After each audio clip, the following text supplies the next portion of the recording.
देखिए, बात जब मजहब की आती है तो नारा लगता है तेरा मेरा रिश्ता क्या, ला इलाहा इल्लल्लाह। मरने वाला अगर मुसलमान है तो क्या ईरान का मुसलमान और क्या इंडोनेशिया का मुसलमान। और इन सब के बीच सबसे पहले जुलूस भारत में निकलता है, कश्मीर से कन्याकुमारी तक। अभी हाल ही में आप उदाहरण देख रहे होंगे या देखे होंगे, खामेनेई का नाम, और खामेनेई के नाम को लेकर चौराहों पर छातियां पीटी जा रही थी, लोग हाय तौबा मचा रहे थे। कोई अमेरिका को खा जाने का ताव दे रहा था तो कोई इजराइल की बर्बादी तक जंग लड़ने का ऐलान कर रहा था।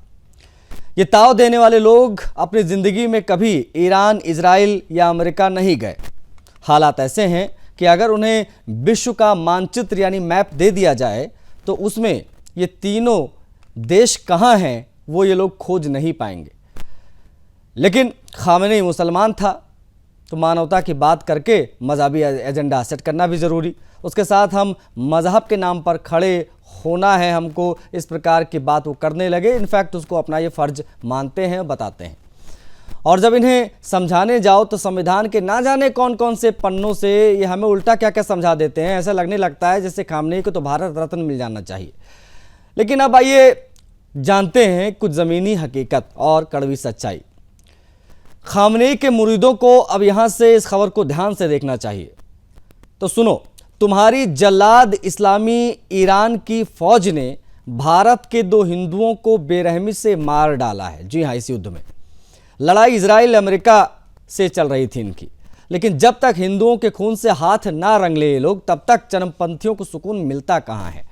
ईरान की फौज ने जिन 2 हिंदुओं की हत्या की उनमें से एक का नाम आशीष कुमार है जो बिहार के बेतिया जिले के रहने वाले थे, जबकि दूसरे का नाम दिलीप जो राजस्थान के नागौर के निवासी थे। देखिए, ये दोनों एक मालवाहक जहाज स्काई लाइट पर काम करते थे ओमान के पास। इस जहाज में कोई तोप, कोई टैंक, कोई मिसाइल, कुछ भी खतरनाक चीज नहीं थी। फिर भी ईरान की फौज ने 1 मार्च को बैलिस्टिक मिसाइल इनकी जहाज पर दाग दी। हमले के दौरान ये दोनों भारतीय हिंदू ईरान से बहुत दूर यानी ओमान के पास जल क्षेत्र में मौजूद थे, जैसा कि अभी बताया हमने। इस कायरतापूर्ण फौजी हमले में आशीष और दिलीप दोनों ही बलिदानी हो गए। लेकिन असल कायरता तो अभी बाकी थी। विदेशी खामेनेई के लिए अन्न जल त्याग देने वाले ये तथाकथित मानवताबाज अपने देश के 2 युवाओं की हत्या पर चुप हैं। बोलते भी कैसे? भाई, मरने वाले तो दोनों हिंदू हैं ना, यानी कि काफिर हैं। और जब बात काफिर मोमिन की आ जाए तो फिर क्या भारत और क्या ईरान। पर यहाँ हिंदू समाज को भी क्लीन चिट नहीं दे सकते। ये समाज ये नहीं सीख पा रहा है कि उन्हीं के घर का पड़ोसी हजारों किलोमीटर दूर ईरान, गाजा पट्टी, रोहिंग्या, बांग्लादेशियों के लिए आंसू बहाता है, लेकिन हिंदुओं को इस्लामी मुल्क ईरान के हमले में दिवंगत हुए अपने ही देश के 2 सनातनियों से कोई लेना देना नहीं होता है। ये दुर्भाग्यपूर्ण है और चिंताजनक भी। दिलीप और आशीष के घरों में चीख पुकार चित्कार है, आसमान फट पड़ा ऐसी स्थिति है। पर कानों में तेल डालकर सेकुलर और वामपंथी समाज खामेनेई के गीत गा रहा है।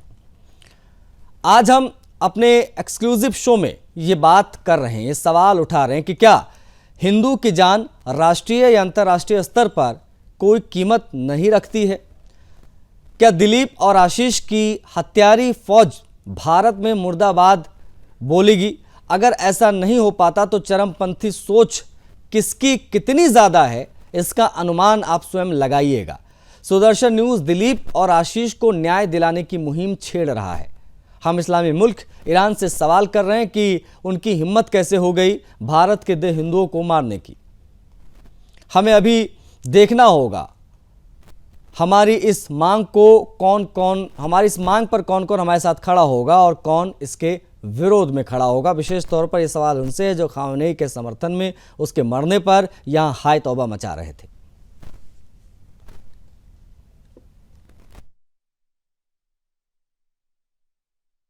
मेरा नाम देवेंद्र सिंह है और मेरा भाई दलीप सिंह जो पिछले 22 जनवरी को एक मुंबई की मर्चेंट नेवी जिसका नाम एसकेएस कस्टमरियन सर्विस है उस पर गया था, जो एक स्काईलाइट कोर्स थी जो ओमान के लिए रवाना हुई थी। और एक ओमान के कसाब पोर्ट पे वो सर्विस के लिए खड़ी थी, जिस पे एक फरवरी को संडे को सुबह 7 बजे के समथिंग उस पर मिसाइल अटैक हो गया, जिसमें अभी वो मिसिंग बता रहा है। उसके से 4 दिनों से हमारी कुछ बात नहीं हुई है, ना किसी विदेश मंत्रालय से या भारत सरकार से, किसी प्रशासनिक किसी भी मंत्रालय या विभाग से हमारा कोई। हमारे साथ बता दें आपको डॉक्टर एच.एस. रावत जी जुड़ गए हैं, उनसे हम बात करेंगे। Doctor HS. रावत जी, बहुत स्वागत है सर आपका। ईरान, इजराइल, यूएस के बीच में जो भी संग्राम, महायुद्ध और ना जाने क्या क्या संज्ञा दी जा रही है वो वहाँ पर चल रहा है। इस बीच में हमारे 2 हिंदू भाई मारे गए और ये मर्चेंट नेवी में काम करते थे। ये पूरा मामला आपको बता दिया गया, और नहीं तो मैं रिपीट कर दे रहा हूँ। ओमान में ड्यूटी पर तैनात थे और ईरान के हमले में इनकी हत्या हो गई। ये मर गए, दोनों बलिदानी हो गए। इनके परिवार में एक राजस्थान नागौर, एक जयपुर, एक बिहार के बेतिया के हैं। पूरा परिवार दुखी है, मातम मना, लेकिन इनके साथ कोई खड़ा नहीं है, ना हिंदू ना।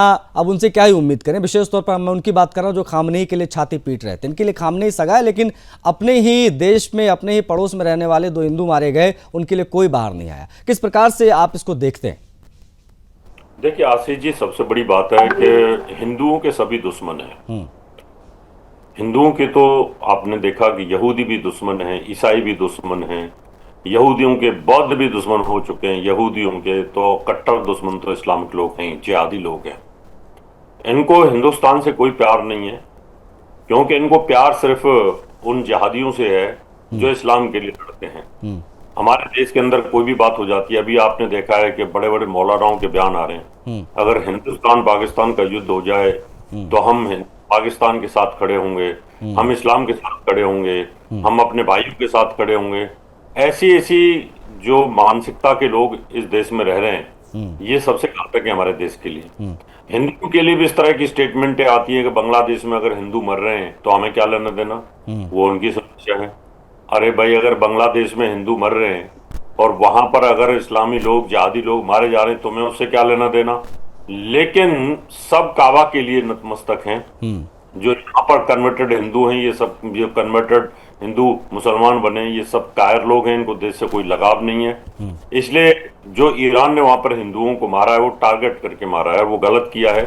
क्योंकि वो तो ये चाहते हैं कि हमें सपोर्ट करनी चाहिए। भाई, तुम्हें क्यों सपोर्ट की जाए?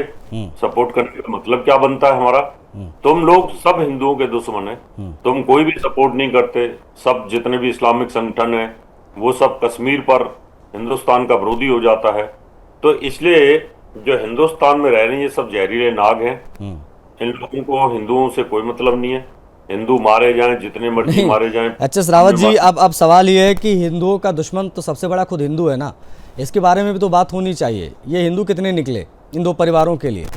ईरान में खामनेई मारा गया या दुनिया के किसी भी कोने में कोई मुसलमान मारा जाता है तो ये लोग नेशन फर्स्ट की बात नहीं करते, लोग इस्लाम फर्स्ट की बात करते हैं। और सभी लोग बाहर निकलते हैं और बड़े पैमाने पर विरोध करते हैं, जैसे खा जाएंगे। हमने देखा यूएस को चेतावनी दी जा रही है, ईरान की तरफ से जो है इजराइल को उसकी बर्बादी तक जंग लड़ने की बातें हो रही हैं। और हमने बताया ओपनिंग में भी कि अगर इन लोगों को मैप दे दिया जाए दुनिया का तो ढूंढ नहीं पाएंगे ईरान कहाँ है और अमेरिका कहाँ है, इजराइल कहाँ है। लेकिन जस्ट ओनली बिकॉज के सामने मुसलमान मरा, इसीलिए इतने बड़े पैमाने पर हाय तौबा और तमाम चीज़ें। लेकिन हिंदू 2 लोग मर गए इसमें और उनके लिए कोई आवाज़ उठाने वाला नहीं है। ये भी अपने आप में दुर्भाग्यपूर्ण। इसलिए कह रहे हैं कि हिंदुओं का सबसे बड़ा दुश्मन खुद हिंदू है।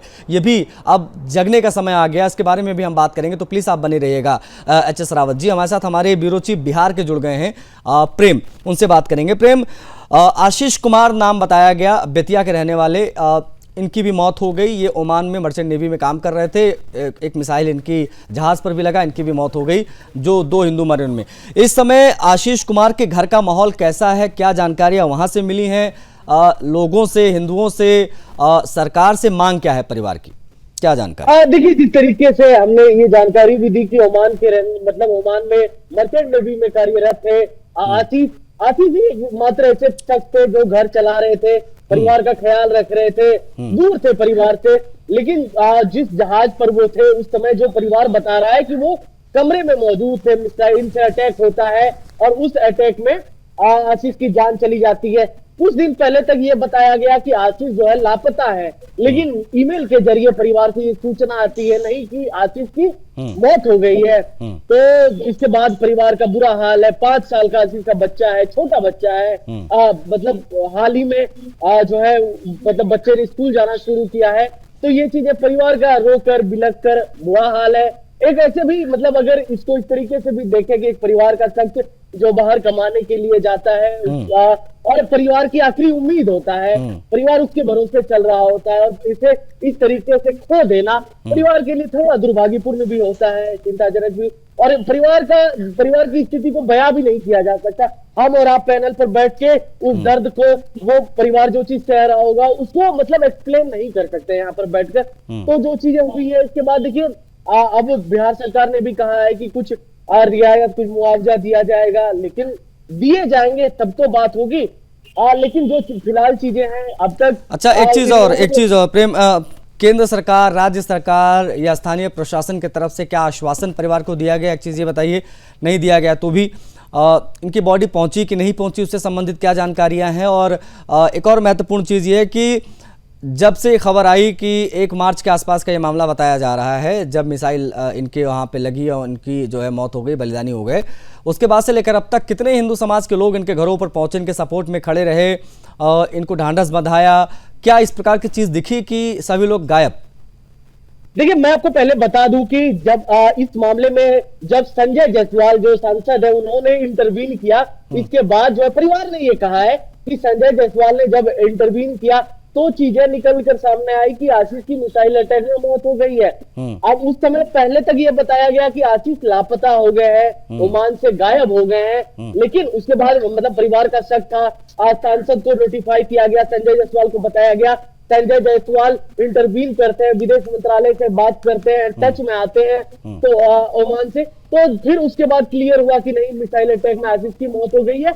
तो ऑब्वियसली है कि सांसद का सपोर्ट मिला है, सांसद का साथ मिला है, तभी ये चीजें बाहर भी आई है। डेड बॉडी की पहुंचने की बात तो सामने नहीं आई है अभी तक, लेकिन मैं आपको बता दूं कि सांसद लगातार टच में है, संजय जायसवाल लगातार टच में है।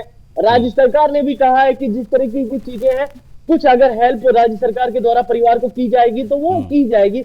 लेकिन मुझे ये लगता है मतलब हम लोग एज ए ह्यूमन भी अगर इस पर बात करें तो आप फाइनेंशियली सपोर्ट कर सकते हैं, लेकिन जिस परिवार ने अपना शख्स खोया है, जिस परिवार का इकलौता चिराग था, उसके लिए बड़ी बात हो जाती है कि एक परिवार का शख्स खोना जो पर परिवार चला रहा हो। ठीक है प्रेम, आप बने रहिएगा हमारे साथ। डॉक्टर HS रावत सर हमारे साथ हैं, हिंदू धर्म गुरु, उनसे हम लगातार बात कर रहे हैं। रावत जी, दिलीप और आशीष, ये 2 नाम हैं जिनके बारे में आज हम बात कर रहे हैं, जिनके बारे में कोई बात नहीं कर रहा है। आशीष के घर पे चीख पुकार चित्कार किस प्रकार से मची हुई है, किस दौर से परिवार गुजर रहा है, वो हमारे जो ब्यूरो चीफ हैं बिहार के, उन्होंने बताया बेतिया में इस वक्त क्या हाल है। लेकिन कानों में तेल डालकर सेकुलर और वामपंथी समाज खामने के गीत गा रहा है, ये कितना दुर्भाग्यपूर्ण है। किसी ने एक वीडियो नहीं बनाया, किसी ने एक विरोध में नहीं उतरे, और ये तमाम चीज़ें देखकर कैसा महसूस होता है? HS रावत जी। देखिए, बहुत ज्यादा दुख महसूस होता है आशीष जी। सबसे बड़ी बात मैं सुदर्शन न्यूज को धन्यवाद देता हूँ। सुदर्शन न्यूज एक ऐसा है जो हिंदुओं के लिए चैनल खड़ा होता है, हिंदुओं के को समझता है, और आज हिंदुओं में जितनी भी अवेयरनेस जितनी पैदा की है उस सब के लिए सुदर्शन न्यूज जिम्मेवार है। आप लोग जिम्मेवार हैं। आप जैसे निडर जितने भी निर्भीक पत्रकार होते हैं इन बातों को उठाते हैं। अन्यथा देखा जाए तो कोई भी चैनल इन बातों को उठाता ही नहीं है। हिंदुओं की दर्द को उठाने में सबको शर्म आती है और उनको सांप सूंघ जाता है। और सबसे बड़ी बात है कि जो इस्लामी लोग हैं, इन लोगों को तो हर जुम्मे के दिन कहीं ना कहीं इनको पंपिंग की जाती है, इनको भरा जाता है, इनका दिमाग ब्रेन वॉश किया जाता है। हमारे यहाँ तो महीने 2-2, 4-4 महीने तक कोई मंदिर नहीं जाता, पूरे साल तक मंदिर नहीं जाता है। उनको कहीं समझाया नहीं जाता कि हिंदू खतरे में, किस प्रकार से खतरे में है। कोई हमारे पुजारी उनको नहीं बताते। हमारा जो संस्कार है वो इस प्रकार का है ही नहीं, वो सिखाया नहीं जाता कि अगर कोई खत्म हो जाए तो उसके खिलाफ सारे हिंदुओं को एक खड़ा हो जाना है। अभी जैसे उत्तम नगर के अंदर एक हादसा हुआ तो वहां पर भी अब लोगों में जब संगठन खड़े हुए तो लोगों में जोश आता है, जबकि वहां के जो खुद गली के जो लोग थे, हिंदू थे, इधर उधर के हिंदू थे, वो कोई एक्शन नहीं ले पाए। तो इसलिए हमारे अंदर एक जोश भरने की आवश्यकता है, और वो जोश है ही नहीं। क्योंकि वो भरा जाता संगति से, संस्कारों से। हमारे संस्कार तो सभी को पूरे विश्व के कल्याण की बात करता है, और ये अपने कल्याण की बात करते हैं। इनको देश से कोई मतलब नहीं, इनको हिंदुओं से कोई मतलब नहीं। तो इस वजह से ये कमजोरी हिंदुओं की है, इसमें कोई दो राय नहीं है। हमारे जो संगठन है उनको मजबूती के साथ इनमें आगे आना पड़ेगा। हिंदुओं को कहीं ना कहीं समझाना पड़ेगा, उनको वो करना पड़ेगा, उनको बताना रावत पड़ेगा। जी, एक चीज़ है, मतलब एक तो बात बहुत स्पष्ट है कि इस पूरे मामले में हम दूसरों पर उंगली क्या उठाएं। ये हिंदुओं को तो हम क्लीन चिट इसमें नहीं दे सकते। ये हमारा जो समाज है वो ये नहीं समझ पा रहा है या सीख नहीं पा रहा है कि उन्हीं के पड़ोस में रहने वाला कोई मुसलमान ईरान, गाज़ा पट्टी, रोहिंग्या, बांग्लादेश के लिए आंसू बहाता है, लेकिन हिंदुओं के इस्लामी मुल्क ईरान के हमले में दिवंगत हुए अपने ही देश के 2 सनातनियों से कोई लेना देना नहीं है। दिलीप और आशीष के घर कोई मुसलमान नहीं पहुंचा। ये सब मानवता मानवता मानवता की बात करते हैं। खामनेई की मौत पे खामनेई मेरा शेर है, शेर, इस प्रकार की बातें, रील्स, तमाम चीज़ें आप देख रहे होंगे। छाती पीट रहे हैं लोग, लेना एक न देना दो। लेकिन आज उसी मानवता, अगर मानवता ही आधार है तो यहाँ मानवता मर गई क्या इनकी? बिल्कुल, इसमें आशीष जी, इसमें कोई दो राय नहीं है, इनके लिए कोई मानवता नहीं है। आप देखिए किस प्रकार से लखनऊ के अंदर, कश्मीर के अंदर लोग रो रहे थे, औरतें रो रही थी। खामनेई हमारा बाप था, खामनेई हमारा अल्लाह था, खामनेई हमारा सब कुछ था। तो जब इस प्रकार से एक वहां ईरान के लिए लोग, या हमास के लिए, फिलिस्तीन के लिए लोग इस प्रकार से रोते हैं, लेकिन हिंदुओं से कोई लालच नहीं। हिंदुओं के साथ तो जम्मू कश्मीर में किस प्रकार का अत्याचार इन लोगों ने किया है, तो ये अपनी शरिया के लिए और अपने इस्लाम के लिए ही सिर्फ अड़े होते हैं। इनको हिंदुओं से कोई मतलब नहीं है। तो हिंदुओं को इस बात को समझना पड़ेगा। अगर हिंदू इस बात को नहीं समझे तो आने वाले समय में हिंदुओं को भारी नुकसान होगा, और भारी नुकसान उठाना भी पड़ेगा। इसलिए इसमें कमी हिंदुओं की है। सब लोगों को जाना चाहिए था, जाकर के वहां पर दोनों जो व्यक्तियों की मृत्यु हुई है उसमें उनको सपोर्ट करना चाहिए था, उनको फंडिंग देनी चाहिए थी, जिससे उनमें उत्साह बने। तो इसलिए हमारी बहुत बड़ी कमी है आशीष जी, इसमें कोई दो राय नहीं है। हमारे संगठनों की बहुत बड़ी कमी है, हिंदू संगठनों की बहुत बड़ी कमी है। सिर्फ वो फोटो खिंचवाने के लिए संगठन काम करते हैं, और जहां पर इस तरह की जरूरत होती है तो वहां कोई धरना नहीं है, कोई प्रदर्शन नहीं है, इस तरह की चीजें कुछ होती नहीं है। तो ये बहुत बड़ी कमी है, तो इसको सुधारने की आवश्यकता है। और हमारे जितने धर्मगुरु, जितने भी हमारे संत साधु हैं, उन सबको भी कहीं ना कहीं हिंदुओं को जागृत करने की आवश्यकता है। अगर वो जागृत नहीं होते हैं तो दिक्कत आएगी।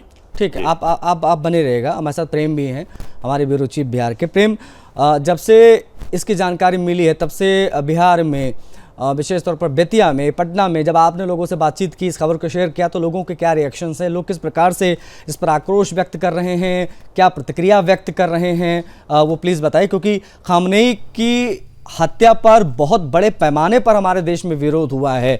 इन 2 हिंदू भाइयों की मौत पर क्या विरोध या क्या प्रतिक्रिया आपने देखी, ये बताइए।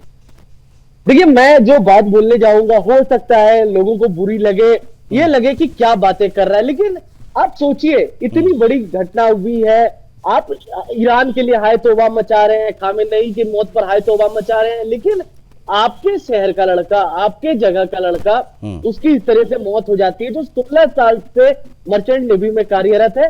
मैं इस बात को बड़ी जिम्मेदारी से कह रहा हूं कि किसी मीडिया चैनल ने इसको इस तरीके से रिपोर्ट नहीं किया है, जिस तरीके से आज सुदर्शन न्यूज इसको रिपोर्ट कर रहा है। किसी ने इस तरीके से बात भी नहीं उठाई है। ये बातें चर्चा का विषय तक नहीं है। आप सोचिए, ये बातें सुनकर दुख भी होता है कि मान लीजिए इतनी दूर जाकर किसी की मौत हो जाती है, और वॉर जोन में, मतलब वॉर के टाइम में इस तरीके चीजें हो जाती है। आप दूसरे देश के लिए हाय तौबा मचाते हैं, वहां के लोगों के लिए हाय तौबा मचाते हैं, लेकिन आप जहां रह रहे हैं वहां पर इस तरीके की चीजें हुई है, उसके साथ हुई है, वहां पर के लोग के साथ हुई है, और नो डिस्कशन एट ऑल, और जानकारी तक नहीं है लोगों के पास। मीडिया चैनल ने इसको रिपोर्ट तक नहीं किया है अच्छे से डिटेल में, और अभी तक दुख होगा इस बात को जानकर कि परिवार ये कह रहा है कि जो मतलब पार्थिव शरीर है वो भारत ला दिया जाए यार, मतलब बिहार को लाया जाए।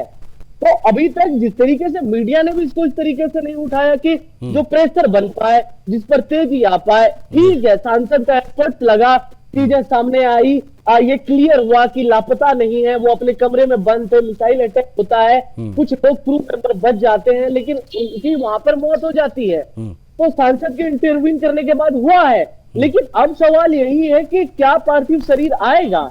5 दिन हो चुके हैं, 5 से 6 दिन हो चुके हैं। आप सोचिए 1 तारीख की घटना है, आज इतना लंबा टाइम हो गया है। मतलब इतने लंबे टाइम होने के बाद भी लोगों तक अगर जानकारी नहीं पहुंच पाई है, लोगों तक खबरें नहीं पहुंच पाई है, लोगों तक डिटेल्ड रिपोर्ट नहीं पहुंच पाई है, तो मीडिया की भी गलती है, पत्रकारों की भी गलती है। हम भी अपनी जिम्मेदारी से इसमें पीछे रहे कि हमने इन चीजों को इस तरीके से रिपोर्ट, लेकिन आज सुदर्शन न्यूज इस चीजों को बता रहा है कि अभी तक पार्थिव शरीर नहीं पहुंच पाया है। दुखद है, इसके बारे में ज्यादा बोल पाना भी उस परिवार के लिए भी नहीं है पॉसिबल। क्या बोलेगा परिवार जिसने अपने चिराग को खो दिया, जो अपने फैमिली को चला रहा था 16 सालों से, परिवार का भार ढो रहा था, तो वो अब नहीं रहा दुनिया में। तो इससे बात कर लेना जी। ठीक है प्रेम। रावत जी, मैंने आज अपनी इस चर्चा में शामिल होने के लिए मुस्लिम स्कॉलर भी बुलाया था। कोशिश थी उन्हीं मुस्लिम स्कॉलर को बुलाया जाए जो ईरान के सपोर्ट में लगातार हमसे हर डिबेट में शामिल हो रहे थे, ईरान के सपोर्ट में खामनेई का समर्थन क्यों हो रहा है इसकी वकालत कर रहे थे, लेकिन वो दुर्भाग्यवश हमारे साथ नहीं जुड़ पाए। लेकिन मैं उनसे पूछना चाह रहा था कि ईरान, क्योंकि जब ईरान की बात हो रही तो भाई ईरान की मिसाइल से ये मारे गए हैं, इस बात की पुष्टि हो चुकी है। अब क्या खुले मंच से वही तथाकथित बुद्धिजीवी मुस्लिम स्कॉलर खुले मंच से ईरान और खामनेई की निंदा करेंगे या नहीं करेंगे, ये अब मैं उनसे समझना चाह रहा था। आपको क्या लगता है वो क्या कहते हैं सुनकर? क्योंकि जब हम अलग अलग मंचों पर उनसे बात करते हैं, पूछते हैं, एक वीडियो मैंने देखा कल परसों में वायरल होते हुए एच रावत जी की, अगर ईरान और हिंदुस्तान की लड़ाई हो जाए तो आप किसके साथ खड़े रहेंगे? तो कहता है ईरान के साथ खड़े रहेंगे।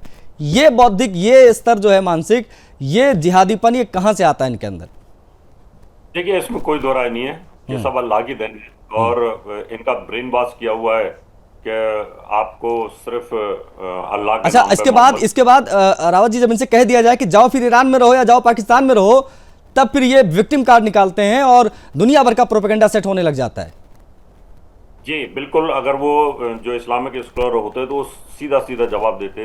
देखिए जी, इस प्रकार का अगर कोई युद्ध होता है तो उसमें सभी तरह के लोग मारे जाते हैं, उसमें तो मुसलमान भी मारे जा रहे हैं, हिंदू भी मारे जा रहे हैं। वो कभी भी खामनेई की और ईरान की कभी बुराई नहीं करते, वो हमेशा उसको मिली जुली बात करके उसको टाल देते हैं। कोई भी स्कॉलर होता है, इस्लामिक स्कॉलर, वही बोलता कि युद्ध में तो सब होता है जी, सब जगह ये स्थिति होती है, कोई दुख उनको नहीं होता और ना ही, बल्कि इंटरनल वो बहुत खुश होते कि चलो 2 हिंदू कम हुए। तो इनकी जो सोच है ना, वो जिहादी सोच है और ये सोच पूरे विश्व को तबाह कर रही है। पूरा विश्व इनसे परेशान है और आज की डेट में विश्व को ये पता चल गया है कि जो इस्लाम है ये सबसे बड़ा नासूर है विश्व शांति के लिए। इससे निपटना ही होगा किसी कीमत में, और निपटने के लिए बेस्ट तरीका है जो चाइना ने अपनाया हुआ है, वही तरीका अगर अपनाओगे तो शांति रहेगी, नहीं तो बहुत बुरा हाल हिंदुस्तान में भी आने वाले समय पर होने वाला है। और हिंदू सोया हुआ है, हिंदू को इस बात की जानकारी नहीं है कि आने वाले समय पर ये किस प्रकार से सोच के बैठे हुए हैं। इनके अंदर इस समय आग का गोला ये धधक रहा है। इनकी तो ये है कि हिंदू को कब हम कत्लेआम कर दें और कब हमारा मौका लग जाए, क्योंकि जिस प्रकार से सुन्नी भी होकर के और वो शियाओं की सपोर्ट में लगे हुए हैं, जबकि शिया और सुन्नी एक दूसरे के दुश्मन होते हैं, कट्टर। अच्छा, इनके जुलूसों में रावत जी, जब हम इनके जुलूस देखते हैं, कई प्रकार के तो जुलूस इनके निकलते हैं, शब बारात और ना जाने क्या क्या, यहाँ नारा लगता है तेरा मेरा रिश्ता क्या, ला इलाहा इल्लल्लाह। तो इनका रिश्ता ला इलाहा इल्लल्लाह तक ही सीमित है। इसके अलावा अगर कोई भाईचारे की बात कर रहा है तो उनको पता होना जरूरी है कि भाई कौन है और चारा कौन है।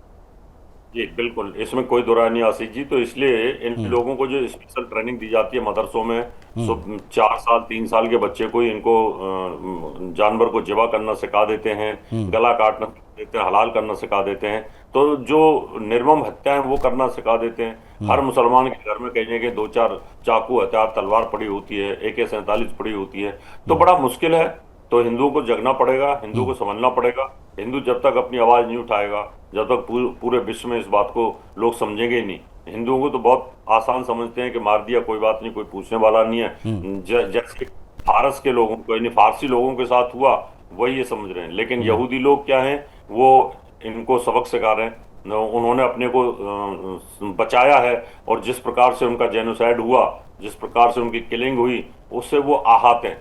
तो हिंदुओं के साथ कैसा हुआ है? हिंदुओं के साथ भी लाखों लाखों मारे गए जिनको गाजी बोला जाता था, लेकिन हिंदू अभी भी समझने के लिए तैयार नहीं है। इसलिए मैं आपके चैनल के माध्यम से कहता हूँ, जागो, नहीं जागे तो आपकी हालत भी वही होगी जो बहुत बुरा हाल हो रखा है। इसलिए मैं इसका विरोध करता हूँ, ईरान का मैं विरोध करता हूँ कि उन्होंने इस प्रकार से जो मिसाइलें मारी, उनको नहीं मारना चाहिए था। जब उनको पता है कि अगर ये इंडिया का अगर जहाज है, इंडिया की अगर कोई नाव जा रही है, तो उस पर इस प्रकार से हमला नहीं करना आपको नहीं लगता चाहिए। कि भारत सरकार को भी एटलीस्ट, चूंकि ये मामला ईरान, इजराइल, यूएस का है, वहाँ युद्ध चल रहा है और तमाम चीज़ों से हम भी अब गुजरने लगे हैं, एलपीजी और तमाम चीज़ों का असर यहाँ पड़ने लगा है, इन सब के बीच आपको नहीं लगता कि कूटनीतिक स्तर पर इसका विरोध एटलीस्ट दर्ज कराना चाहिए, एक मैसेज जाना बहुत ज़रूरी है? देखिए आशीष जी, भारत की जो सरकार है और जो लीडरशिप है, जो पार्लियामेंट है, वो वेट एंड वॉच में है, वो तमाशा देख रही है और क्या हो रहा है वो इंटरफेयर नहीं कर रहे किसी भी तरीके से, ना इजराइल की तरफ है ना ईरान की तरफ है, वो वेट एंड वॉच में है। जब वेट एंड वॉच में होता है, क्योंकि हमारा जो देश है वो शुरू से निर्गुट सम्मेलन का समर्थक रहा है, हमने तो कभी दोनों शक्तियों के सपोर्ट में नहीं रहा, लेकिन राजनीति बदलती रहती है धीरे धीरे। अभी काफी प्रभाव आया है हिंदुस्तान के अंदर, लेकिन फिर भी मैं तो यही कहूंगा, जो हिंदुस्तान की गवर्नमेंट है वेट एंड वॉच में, वो किसी भी तरीके से किसी पे दबाव बनाने की स्थिति में नहीं। ठीक है रावत जी, बहुत आभार, आपने समय दिया। प्रेम, आपका भी बहुत आभार बेतिया से संबंधित तमाम जानकारियों को साझा करने के लिए। तो ये अपने आप में बहुत ज़्यादा हैरान कर देने वाला ये दो मामला है कि किस प्रकार से ईसाई और यहूदी आपस में भिड़ रहे हैं, मुसलमान यहूदी आपस में भिड़ रहे हैं, लेकिन हिंदू मारा जा रहा है और हिंदू के मारे जाने पर हिंदुस्तान में ही कोई आवाज़ नहीं उठा रहा है। मानवता की बात करके खामनेई के समर्थन में लोग खड़े हो रहे हैं कि उसको मार दिया, हम उसके लिए लड़ने जाएंगे, लेकिन दो हिंदू भाई मर गए, उनके लिए कोई खड़ा नहीं हो रहा है। ये दुर्भाग्यपूर्ण है।